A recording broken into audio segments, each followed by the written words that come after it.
وقال النبي صلى الله عليه وسلم اقرأوا القرآن فإنه يأتي يوم القيامة شفيعا لأصحابه أو كما قال عليه الصلاة والسلام।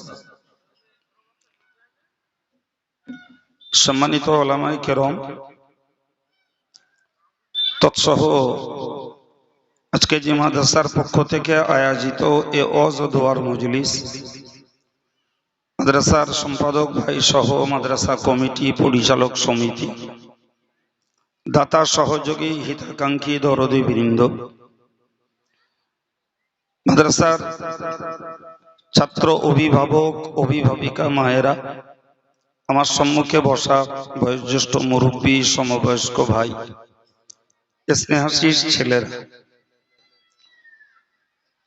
শ্রেণী বিশেষে বড়দের প্রতি শ্রদ্ধা, সমবয়স্কদের প্রতি শুভেচ্ছা, ছোটদের প্রতি স্নেহাশীষ জানিয়ে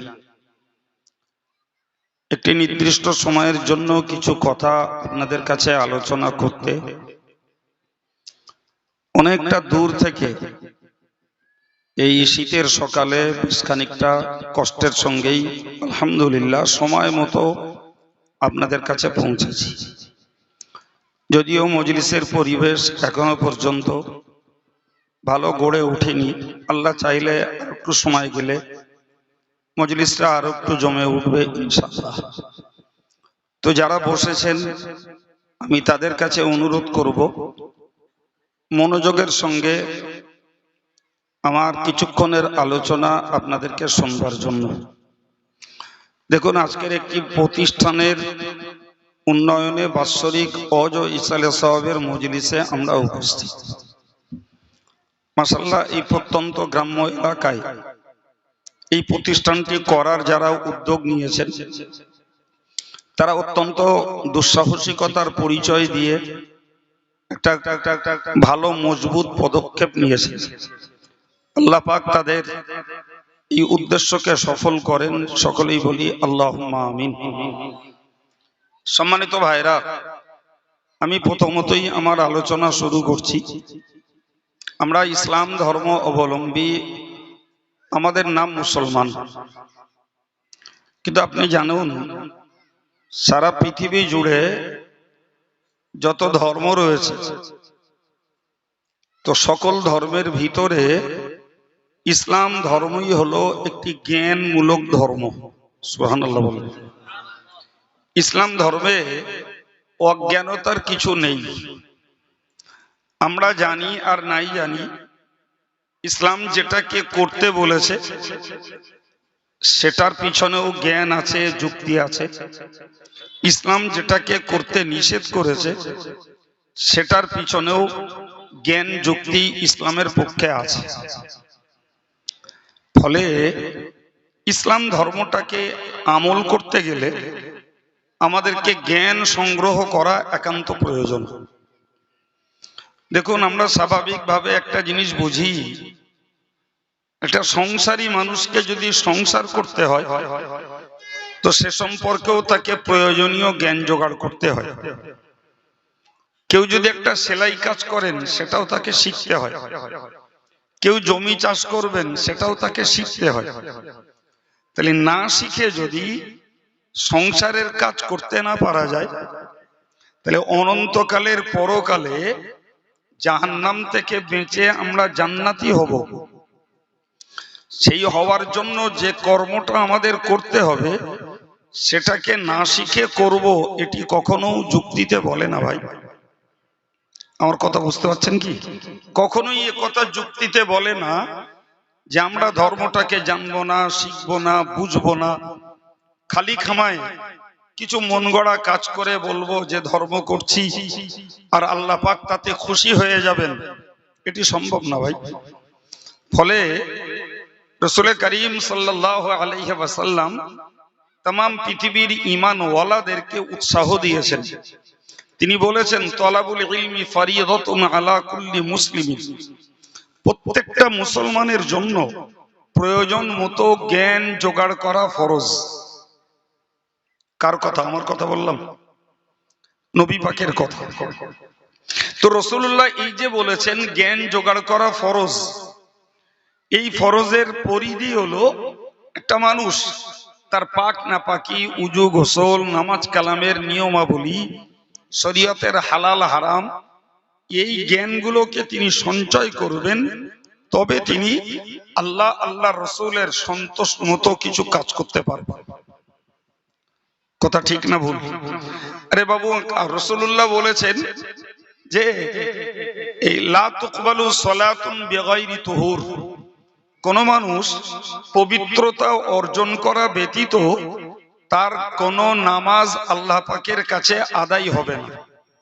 তাহলে আমি কিভাবে পবিত্রতা অর্জন করব? আমাকে নামাজটা পড়তে গেলে সেটাকে আমার শেখা লাগবে। ভাই আমি নামাজ পড়বো, কোরআন শরীফে আল্লাহ বলেছেন ফাকরাউ মা তায়াসসারা মিনাল কোরআন, তুমি নামাজ পড়বে তো নামাজের ভিতরে কোরআন পাকের যেখানেই সহজ হয় তুমি সেখানে নামাজের ভিতরে কেরাত করো। এই কেরাত করা ফরজ। তাহলে আমাকে যদি নামাজটাকে শুদ্ধভাবে আদায় করতে হয় তাহলে নামাজে আমার কেরাত পড়তে হবে, আর কেরাত পড়তে গেলে কোরআন শেখা লাগবে। কথা বোঝাতে পারছি? কোরআন শিখবো না তাহলে নামাজের কেরাত কেমনে পড়বো? কিভাবে সম্ভব? তাহলে আমাকে তো কোরআন শিখতে হবে। সম্মানিত ভাইরা, সুতরাং আমাকে শিখতে হবে আমি কিভাবে পবিত্র হব, কিভাবে আমি নামাজের শর্ত রুকুনগুলো আদায় করব, কিভাবে আমি কোরআনটাকে সহি শুদ্ধভাবে তেলাওয়াত করতে শিখব, নামাজের ভিতরকার দোয়া তাসবিহগুলো আমি শিখব, তবে তো নামাজটাকে আমি কমপ্লিট ভাবে আল্লাহর কাছে পেশ করতে পারবো। সম্মানিত ভাইরা আমার, তো আমরা যারা সাবালেগ হয়েছি কিংবা আমার মায়েরা যারা সাবালিগা, তাদেরকে এই নামাজ পড়ার ফরজ হুকুম যখন ঘাড়ে চাপবে তার আগেই তাকে এগুলো শিখে ফেলতে হবে। না শিখবে না? কি হাদিস শরীফে নবী বলেছেন মুরু আওলাদাকুম বিসসালাত ওহুম আবনাউ সাবআ সিনিন, তোমরা তোমাদের 7 বছরের বাচ্চাগুলোকে নামাজ পড়তে আদেশ করো। রাসূলুল্লাহর হাদিস। ভাই আমরা সচরাচর জানি 7 বছরের একটা ছেলে মেয়ে সে সত্যিকারের কথা যেটা পেশাবটাকেও নিয়ম মতো করতে জানে না, অথচ নবী বলছেন যে তুমি তোমার 7 বছরের বাচ্চাটাকে নামাজ পড়তে আদেশ করো। এখন আমার এই 7 বছরের বাচ্চাটাকে নামাজ পড়তে আদেশ করতে হবে, রিয়েলি সে পেশাব করতে জানে না, কুলুক নিতে জানে না, পানি ব্যবহার করতে জানে না, সে উজু করতে জানে না, সে নামাজের কোরআন কিছু বোঝে না, নামাজের নিয়ত দোয়া তাসবিহ সানা কিচ্ছু বোঝে না, অথচ নবী বলছেন তুমি তাকে নামাজ পড়তে আদেশ করো। আমি 2 মিনিট আগে আপনাদেরকে বলেছি যে নামাজ পড়তে হলে সেটাকে আগে শিখতে হবে, না শিখে ধর্মটাকে ঠিকঠাক ভাবে করা যাবে না। ভাই এখন বলুন, যদি নামাজটাকে ঠিকঠাক ভাবে পড়তে হয় তাহলে শিখতে হবে। তো যে বাচ্চাগুলোকে আমার নবী নামাজ পড়তে আদেশ করতে বললেন তারা তো কিচ্ছু শিখিনি ভাই, তারা কিচ্ছু শিখিনি, নবী কেন বললেন? সম্মানিত ভাইরা মুরব্বীরা মনে রাখুন, রাসূলুল্লাহ খুব জানেন যে 7 বছরের বাচ্চাটার পক্ষে হয়তো ইসলামটাকে শেখা, নামাজটাকে শেখা, দোয়া কালামগুলো শেখা সম্ভব হবে না, কিন্তু এর পরেও নবী তাকে নামাজ পড়তে আদেশ করতে বলেছেন এই জন্যই যে বাচ্চাটার একটা নামাজের চিত্রটা দেখে তার অভ্যাসটা তৈরি হোক। সুবহানাল্লাহ বলো। যে একজন নামাজির তাহরিমা বাঁধা, রুকু করা, সাজদা করা, এই চিত্রটা যখন একটা বাচ্চা ছেলে দেখবে, ভাই ও নামাজের দোয়া কালাম তসবিহ পাক পবিত্রতা কিচ্ছু বোঝে না, কিন্তু ওই নামাজি মানুষটার আকার আকৃতি, তার ওঠা বসা সবগুলোকে সে ফলো করবে, এবং ওই নামাজির সঙ্গে থেকেই সে দেখা যাবে কিচ্ছু জানে না অথচ তাহরিমা বেঁধে নিজে নিজে বিড়বিড় বিড়বিড় করে তার পাশের মানুষটা যেমন রুকু করছে ও রুকু বোঝে না, ও বোঝে এই লোকটা মাজা পড়া হচ্ছে তা আমাকেও হতে হবে, ওই লোকটা মুখ থুবড়ে পড়ছে তা আমাকেও মুখ থুবড়াতে হবে। কথা বলছি হ্যাঁ? তাহলে এই যে বাচ্চাগুলোকে প্রিয় নবী সাল্লাল্লাহু আলাইহি ওয়াসাল্লাম 7 বছর বয়সে নামাজ পড়তে আদেশ করলেন, এটা জাস্ট তাকে একটা হ্যাবিচুয়েটেড, তাকে অভ্যস্ত বানাবার জন্য। সে অভ্যাস, এই অভ্যাসের ভিতর দিয়ে কি লাভ হবে দেখুন ভাই। একটা বাচ্চা নামাজ পড়তে যখন মসজিদে যাবে, দেখা যাবে ওই বাচ্চাটা আর 5টা মানুষ পেশাবখানায় পেশাব করতে যাবে, ও বাচ্চাটাও যাবে। তো অন্য মানুষগুলো, জ্ঞানী মানুষগুলো, বৈষয়িক নামাজিগুলো, তারা যখন নামাজে যাচ্ছে তখন তারা লোটায় করে পানি নিয়ে যাচ্ছে, অথবা ভিতরে ট্যাপ আছে সেখানে কোটো কাটা লোটা আছে, পানি নিয়ে সে তার স্টেঞ্জার জায়গা ধুয়ে ফেলছে। ভাই রাসূল পাক জানিয়েছেন ইস্তানজিহু আনিল বাউল, তোমরা পেশাবের ছিটা থেকে পাক থাকো, ফাইন্না আম্মাতা আযাবিল কবরি মিনহু। নবী বলেছেন অধিকাংশ কবরবাসীদের আযাব হবে এই পেশাবের কারণে। নাউজুবিল্লাহ বলে, আর একটু জোরে বলে। ভাই আমাদের নামাজি মুসল্লি ভাইরা মায়েরা যারা, আমরা তাদেরকে জানি তারা পেশাব করলে কুলুক ব্যবহার করে, পানি ব্যবহার করে নাপাকটাকে ধুয়ে ফেলে। ভাইরা আমাদেরই ঘরের ছেলে মেয়েরা যারা নামাজ কালাম পড়ে না, তারা ওই পেশাবটাকে হয় গায়ে না হলে প্যান্টে লাগিয়ে রাখে। হ্যাঁ না বলেন? তো এরা যদি বুঝতো যে নামাজ না পড়া এক পর্যায়ের পাপ, আর পেশাব গায়ে লাগিয়ে রাখা আর এক পর্যায়ের পাপ, জি শুধুমাত্র নামাজিরাই এই পবিত্রতা অর্জন করবে আর বেনামাজিদেরকে পবিত্র থাকতে হবে না। ভাই ইসলাম এমন বিধান দেয়নি, এমন বিধান দেয়নি। ফলে নামাজির জন্য যেমন পবিত্রতা অর্জন করা, কবরের আযাব থেকে বাঁচার একটা ওসিলা, একজন বেনামাজি দোয়া করি আল্লাহ তাদেরকেও নামাজি বানান, কিন্তু তাকেও মনে রাখতে হবে যে পেশাব একটা নাপাক এবং দুর্গন্ধময় বিষয়, ওটা আমি নামাজ না পড়লেও ওটা থেকে আমার পরিচ্ছন্নতা পবিত্রতা অর্জন করা লাগবে। ভাই এইটা যদি আমার ছেলেরা, যুব সমাজ এরা যদি আমল করত, তো কবরের আযাব থেকে বাঁচার একটা ওসিলা হয়ে যেত। কারণ নবী স্পষ্ট বলেছেন অধিকাংশ মানুষের কবরের আযাব হবে ওই পেশাবের কারণে। পেশাবের ছিটা গায়ে লাগবে, তার নাপাকিটা গায়ে লাগাবে। এখন আমার বলার উদ্দেশ্য, এই যে বাচ্চা বাচ্চা ছেলেগুলো, ভাই এদের মসজিদে গেল নামাজ পড়তে, তো মুরব্বীদের দেখছে যে তারা ইস্তেঞ্জা করতে যাচ্ছে, তো পানি নিয়ে যাচ্ছে, অথবা পানি সেখানে রাখা আছে, তারা সেটাকে ধোয়ার জন্য ব্যবহার করছে।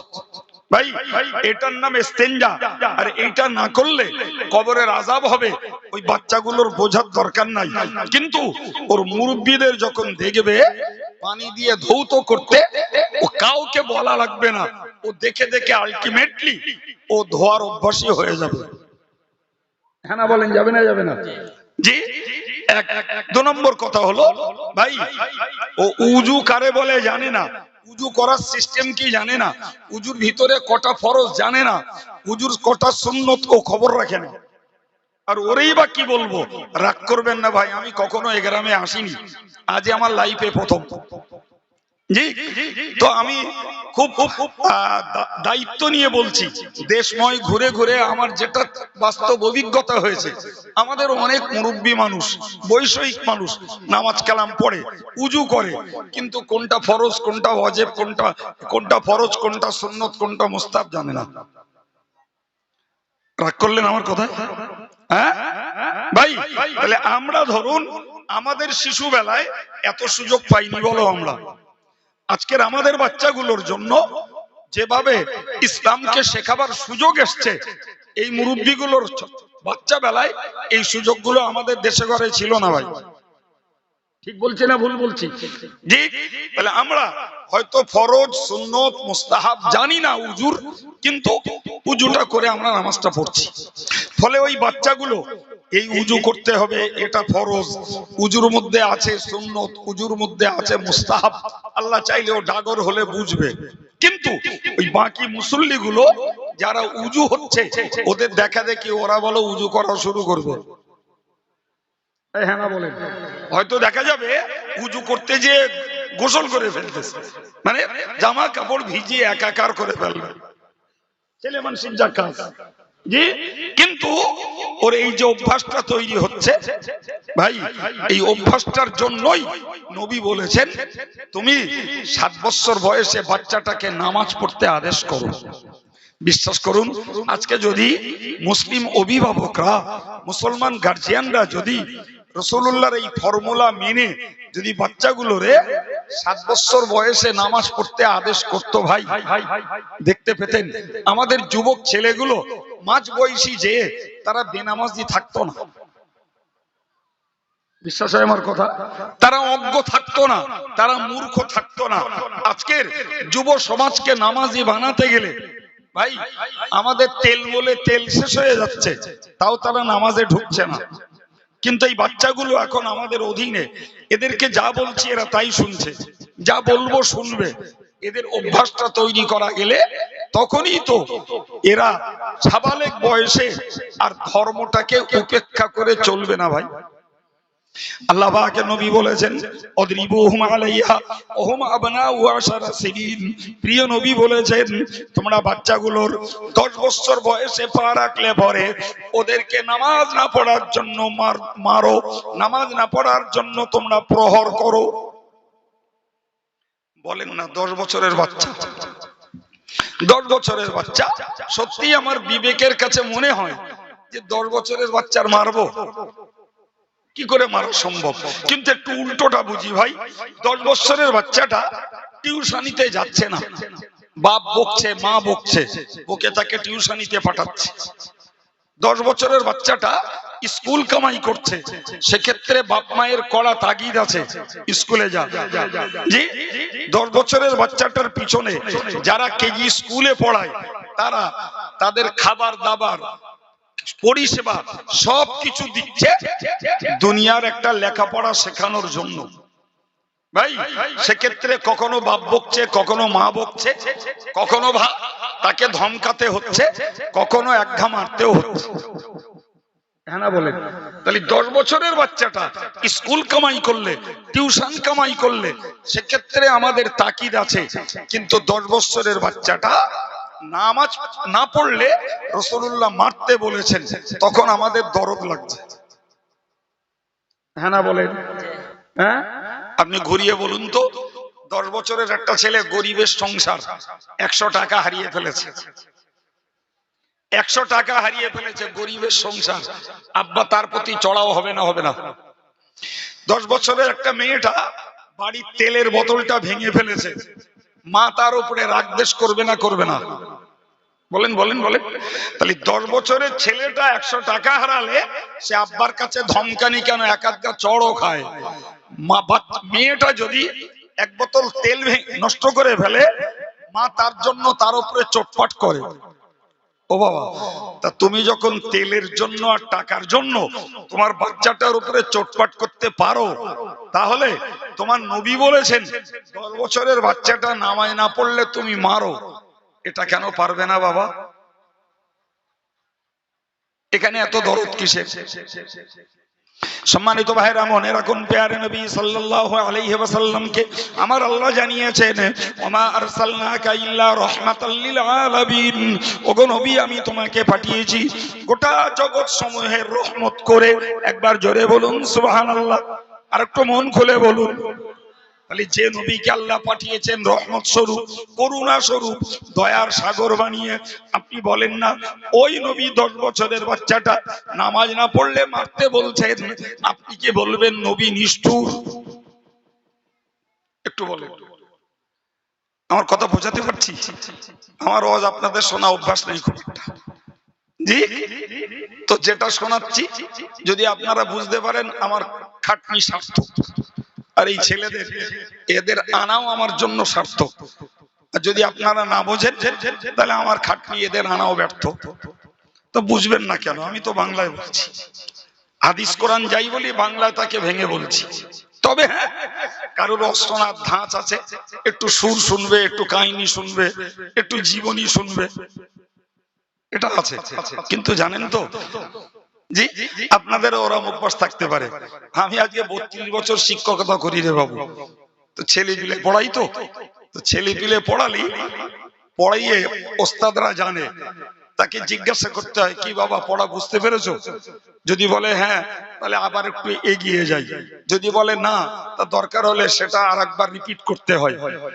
জি, কিছু মনে নেবেন না, আমি না এই মুহূর্তে আপনাদের কাছে শিক্ষকের স্টেজে, আর আপনারা সবাই মুরব্বী হলেও বেয়াদবির ক্ষমা চেয়ে বলছি, আপনারা আমার ছাত্রের জায়গায়, ঠিক না ভুল?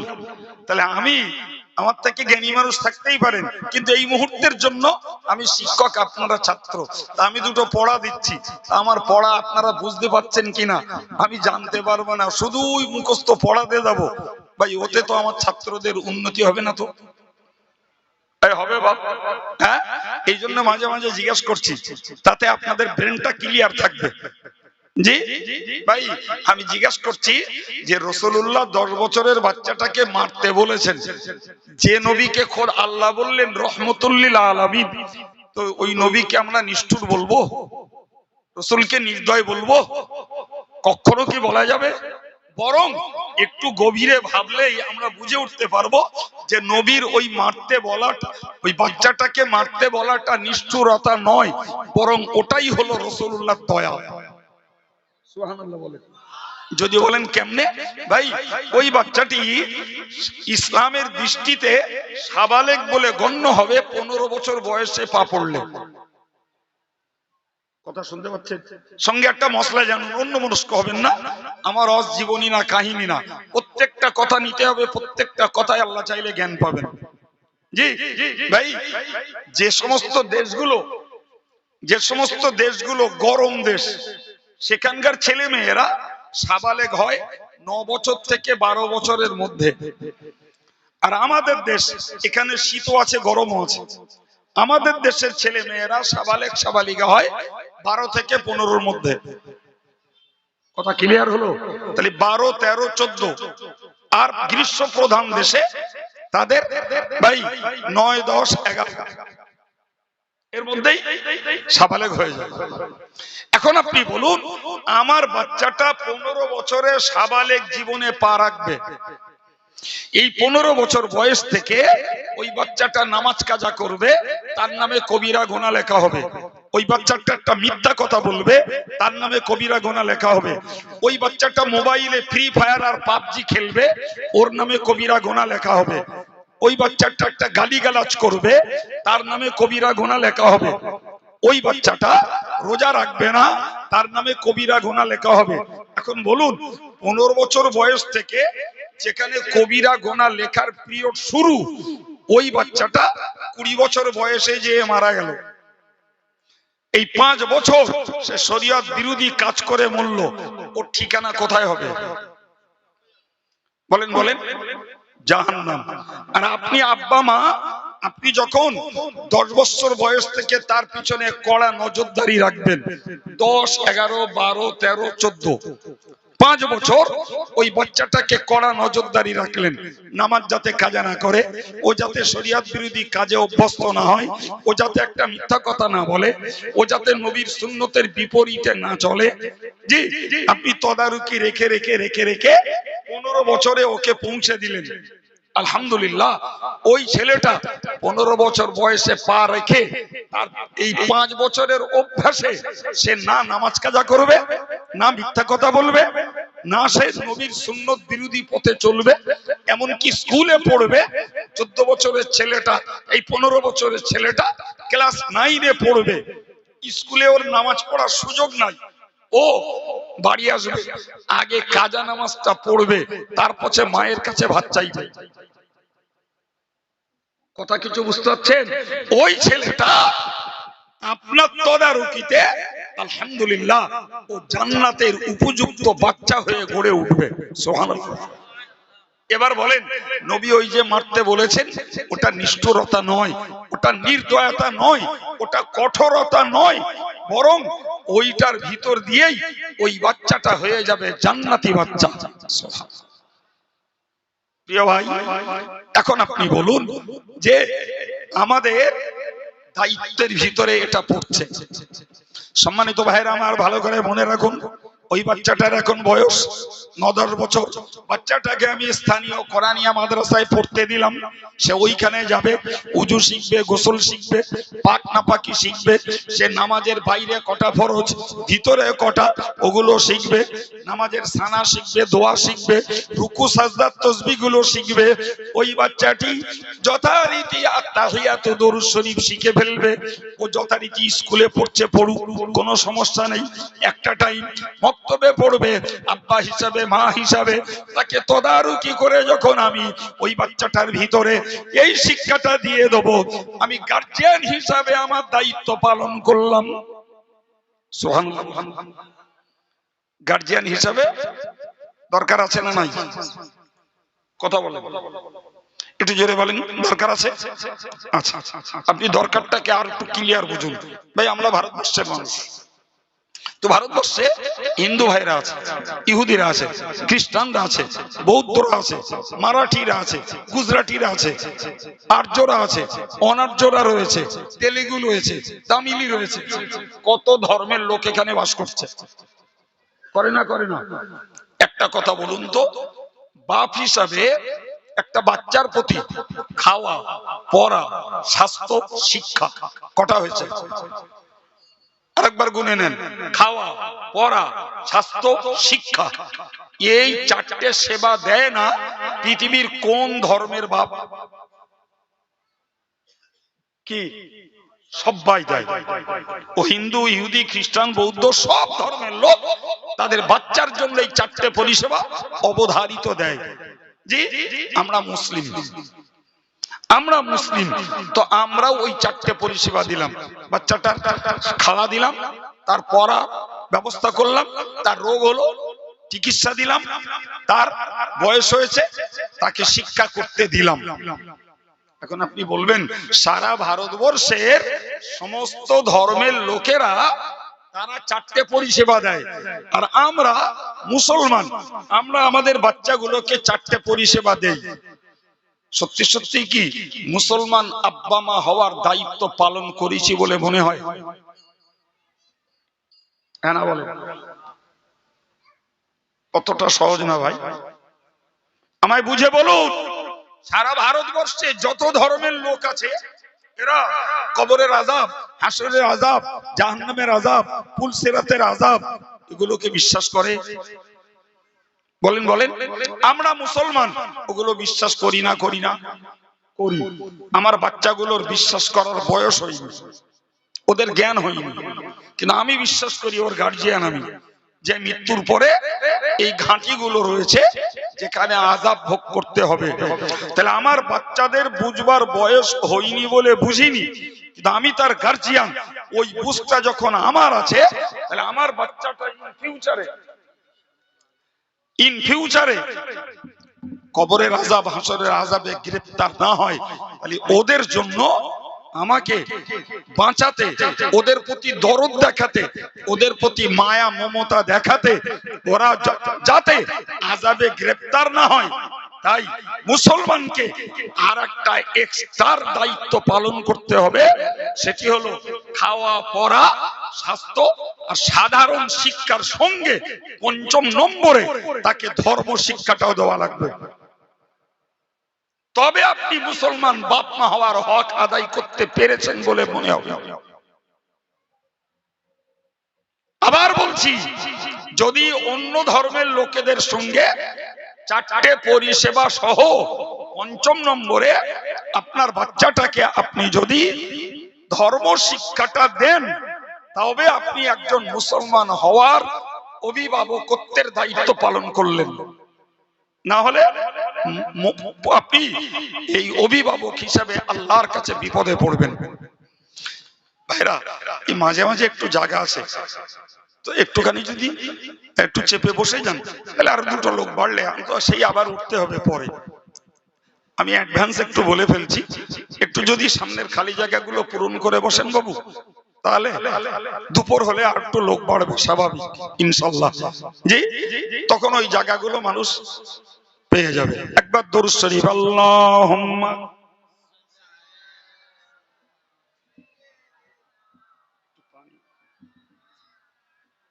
ওই আছে তো আছে,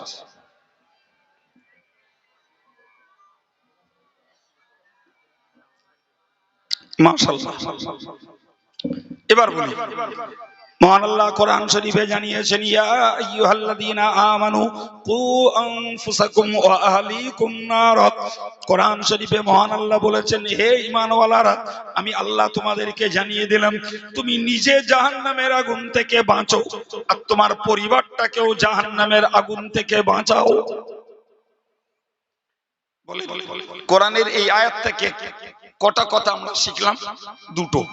একটা হলো আমার নিজেকে জাহান্নামের আগুন থেকে বাঁচতে হবে, আর দ্বিতীয় হলো আমার পরিবারটাকেও জাহান্নামের আগুন থেকে বাঁচাতে হবে।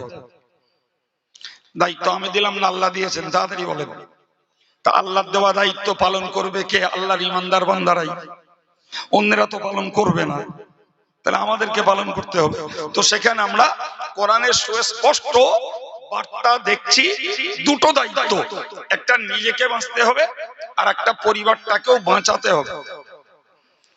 ও ভাই, এখন আমি নিজে বাঁচলাম, আমি মুরব্বী, আমি পীর ভক্ত, আমি হুজুর ভক্ত, আমি ইসলাম ভক্ত, আমি কোরআন ভক্ত, আমি আলেম ভক্ত, আমি নামাজ কালাম পড়ি, দোয়া কালাম তসবিহ সবকিছু। আমার পরিবার ধার্মিক নয়, আমার পরিবারটাকে আমি ধার্মিক বানাতে পারিনি, চেষ্টাও করিনি। এবার বলেন, কোরআনের আদেশকে লঙ্ঘন করার জন্য কিয়ামতে আসামির কাঠগড়ায় দাঁড়িয়ে কৈফিয়ত দিতে হবে না? হবে না ভাই? এই কৈফিয়ত তাম বিশ্বের আদার্স রিলিজিয়াস যারা, অন্য ধর্মের যারা, তাদের তো কৈফিয়ত দিতে হবে না, তারা তো জাহান্নামের স্পেশাল গেস্ট, ওদের তো কৈফিয়ত নেই। বুঝতে পারেননি? কিন্তু আমরা তো জাহান্নামের গেস্ট নই, আমরা জাহান্নামের মেহমান নই, আমরা তো জান্নাতের অভিলাষী। সুতরাং আমাকে জান্নাতে যেতে হলে কৈফিয়ত দেওয়া লাগবে, কিন্তু ওদেরকে কৈফিয়ত দিতে হবে না, কারণ ওরা ঈমান নেই, মানে ওরা জাহান্নামের খাস মেহমান। বিনা কৈফিয়তে জাহান্নামে যাবে। এই যাবে না? যাবে না? কেউ কি আমার কথা কথা বলে? আমার কথা না রে বাবা, ও কোরআনের কথা। আমি আর আয়াত পড়ে সময় ব্যয় করছি না, আমার সাবজেক্টে এগুচ্ছি। আমি আপনাকে বোঝাতে চাইছি, তাহলে মুখস্থ করে ফেলুন। একজন মুসলিম অভিভাবক হিসাবে, আব্বা হই আর মা হই, আমার দায়িত্ব পাঁচটা: খাওয়া, পড়া, স্বাস্থ্য, সাধারণ শিক্ষা, সঙ্গে ধর্ম শিক্ষা। কথা মাথায় নিয়েছেন বাবা? হ্যাঁ, এই ধর্ম শিক্ষার মানে এই নয় যে প্রত্যেকটা বাচ্চা হাফেজ হবে, মৌলানা হবে, মুফতি হবে, মুহাদ্দিস হবে, মুফাসসির হবে। এ দায়িত্ব সবার না বাবা, কিন্তু সবার দায়িত্ব একদম গোড়ায় বলেছি যে আপনার আমার নিজের ধর্ম করার মতো জ্ঞানটুকু চাই। আমি যদি পাট পাট করে বলি তো মনে রাখুন, একজন ইমানদারের ফার্স্ট এন্ড মোস্ট ডিউটি, একদম সর্বপ্রথম আর গুরুত্বপূর্ণ ডিউটি হলো দৈনিক 5 বারের নামাজ পড়া। তাহলে আগে তাকে নামাজের আনুষঙ্গিক বিষয়গুলো শিখতে হবে। এবার ধরুন আমি একটা ব্যবসা করতে যাব, তাহলে ব্যবসার হালাল হারামটা আমার শিখতে হবে, ওটা আমার জন্য ফরজ।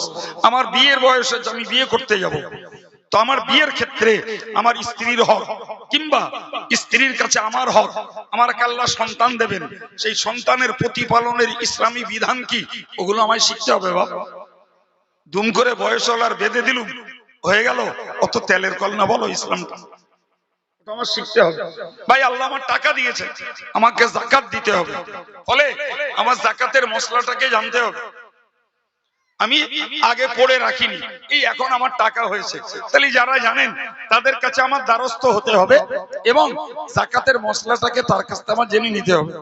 আল্লাহ আমার টাকা দিয়েছেন, আমার হজ ফরজ হয়ে গেছে, তাহলে হজ সংক্রান্ত বিষয় জেনে বুঝে তবে আমার হজ করতে যেতে হবে। টাকা আছে, প্লেনে করে উড়ে মক্কায় চলে গেলুম, আর মক্কা থেকে বাসা করে মদিনায় চলে গেলুম, বাড়ি এলো, হজ হয়ে গেল? কথা বলেন না, কখনো নয়। তাকে রীতিমতো হজের নিয়মাবলী শিখতে হবে, ওটা তার জন্য ফরজ। সুতরাং যিনি যখন যে কাজ করতে যাবেন তার ক্ষেত্রে সেই বিষয়ক জ্ঞান জোগাড় করা ফরজ। তো প্রাথমিকটা হলো একজন মানুষের জন্য ঈমান আনবার পরে তার নামাজ সংক্রান্ত আনুষঙ্গিক যাবতীয় জ্ঞান জোগাড় করা তার জন্য আবশ্যক। সম্মানিত ভাইরা আমার, মুরব্বীরা, এই জন্যই বলেছি আপনাকে যে আমরা মুসলিম একজন অভিভাবক, এই অভিভাবক হিসাবে নিজেকেও বাঁচতে হবে জাহান্নামের আগুন থেকে, বাচ্চাটাকেও বাঁচাতে হবে জাহান্নামের আগুন থেকে। আর ওই বাচ্চাকে যদি বাঁচাতে হয় বাবা, আপনি বাস্তবের দিকে তাকিয়ে দেখুন, আপনার বাচ্চা প্রাইমারি স্কুলে, কেজি স্কুলে, কোন মিশনারি স্কুলে কিংবা হাই স্কুলে, ওখানকার বর্ডার পার করে কলেজে, কলেজের বর্ডার পার করে ইউনিভার্সিটিতে পড়ে এলো। আপনি বলুন কতটা জানেন? আর না জানেন তো শুনে রাখুন, ক্লাস 1 থেকে শুরু করে এমএ পর্যন্ত বাচ্চাটা পড়ে আসবে। সে আল্লাহ চিনতে পারবে না, নবী চিনতে পারবে না, কোরআন চিনতে পারবে না, পরকালের ভয় তার দিলে ঢুকবে না, তার ভিতরে শরীয়তের একটা মশলা ঢুকবে না। কারণ ওই সাবজেক্টের ভিতরে কোথাও আল্লাহ, আল্লাহর রাসূল আর কোরআন হাদিস আর আখিরাত, পরকাল, কবরের আযাব, দোজখ, জান্নাত এসব ব্যাপারের কোনো সিলেবাস তাদের নাই। আছে? থাকে তো আমায় দেখাবেন। জি, আমি প্রাইমারি স্কুলেও মানে প্রাইমারি মাদ্রাসাতেও শিক্ষকতা করেছি, বড় বুখারী পড়ানো মাদ্রাসায় শিক্ষকতা করেছি, আলিয়া ইউনিভার্সিটিতেও 7 বছর শিক্ষকতা করেছি। এখন সিলসিলায়ে মুজাদ্দিদে জামানের সুবৃহৎ ইসলামী শিক্ষা প্রতিষ্ঠান, যেখানে মুফাসসির হয়, মুহাদ্দিস হয়, মুফতি হয়, কারি হয়, মাওলানা হয়, হাফেজ হয়, এরকম একটা মাদ্রাসা নিজের দায়িত্বে চালাই এবং পড়াই।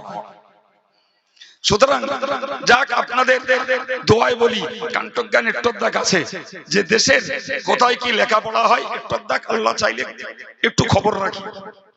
সেই খবরের ভিত্তিতে বলছি, আপনি একটা ছেলেকে জেনারেল এডুকেশন দেবেন, সাধারণ শিক্ষা দেবেন, ইনফ্যান্ট থেকে শুরু করে, ওয়ানও নয়, ইনফ্যান্ট থেকে শুরু করে এমএ, বিটি, আইএস, আইপিএস হয়ে আসবে। কোথাও সে আল্লাহকে চিনতে পারবে না, নবীর চেনার শিক্ষা পাবে না, কোরআনের জ্ঞান পাবে না, শরীয়তের জ্ঞান পাবে না, কবরের আযাব, হাসরের আযাব, দোজখের আযাব থেকে বাঁচার কোনো তথ্য সে খুঁজে পাবে না। অথচ ছেলেটা শিক্ষিত, মেয়েটা শিক্ষিত, কথা বলে বাঁচবে কিসে? ও বাঁচবে কোথায়? ওকে আপনি বাঁচাবেন কি করে? আমার কথা মাথায় ঢুকছে ভাই? হ্যাঁ।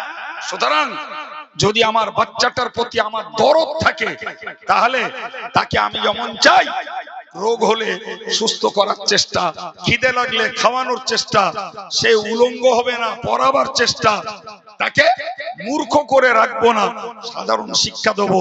এই পাক্কা নিয়ত করতে হবে প্রত্যেকটা গার্জিয়ানকে যে আমার বাচ্চাটাকে আমি জাহান্নামী বানাবো না। বলেন ইনশাআল্লাহ, জোরে বলেন ইনশাআল্লাহ। ভাই, যদি তাকে জাহান্নামের হাত থেকে রক্ষা করতে হয়, তাহলে এই আপনারা এই যে মাদ্রাসা করে চালাচ্ছেন, এখানে একটু পড়াতে হবে, এখানে পড়াতে হবে, তবে সে জাহান্নামের হাত থেকে বাঁচার পথ খুঁজে পাবে। এই কথা বলেন। মসজিদগুলোতে ইমামতি করছে, আমার কথা লিখে রাখুন, বেঁচে থাকলে দায়িত্ব আমার, প্রমাণ দেব। আগে মসজিদ দরকার না, আগে দরকার মাদ্রাসা। কি বলেছি? এই যে জমিনটায় বসে আছি, প্রিয় নবী স্পষ্ট বলেছেন, যে রাসূলুল্লাহ স্পষ্ট বলেছেন, জুইলাত লিয়াল আরদু মাসজিদাও ওয়া তুহুরা, সহিহ বুখারীর হাদিস।